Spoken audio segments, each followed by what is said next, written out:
টানা বৃষ্টিতে বান্দরবানে দেখা দিয়েছে পাহাড় ধসের আশঙ্কা। আতঙ্কে দিন কাটাচ্ছেন পাহাড়ের পাদদেশে বসবাসকারীরা। এছাড়া ভারী বর্ষণে বেড়েছে সাঙ্গু এবং মাতামুহুরী নদীর পানি। এরই মধ্যে তলিয়ে গেছে জেলার নিম্নাঞ্চল। বান্দরবানের সাঙ্গু নদীর পাড় থেকে এই বিষয়ে বিস্তারিত আমাদেরকে জানিয়েছেন সহকর্মী রিজভী রাহাত। 3 দিনের বৃষ্টিতে আসলে বান্দরবান জেলা শহরের লামা এবং নাইক্ষনছড়িতে কিন্তু নিম্নাঞ্চলগুলো কিন্তু প্লাবিত হয়েছে।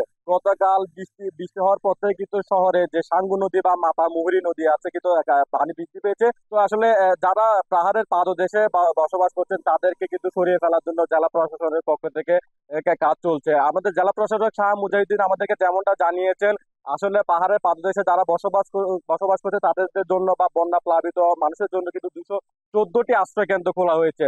বিশেষ করে তিনি যেমনটা জানিয়েছেন, আশ্রয় কেন্দ্রে যদি না যান নিকটতম আত্মীয় স্বজনদের বাসায় কিন্তু আশ্রয় নেওয়ার জন্য কিন্তু অনুরোধ জানিয়েছেন। তো একটা বিষয় জানিয়ে রাখি, গত বুধবারে কিন্তু পাহাড়ি ঢলের স্রোতে কিন্তু একজন শিশু নিখোঁজ হয়েছে। এখনো এই শিশুদের সন্ধান পাওয়া যায়নি। তো বিশেষ করে গেল কয়েকদিনের বন্যা বা পাহাড়ি ঢলের কারণে সাঙ্গু নদী বা মাতামুহুরী নদীর পানি বৃদ্ধি পাচ্ছে।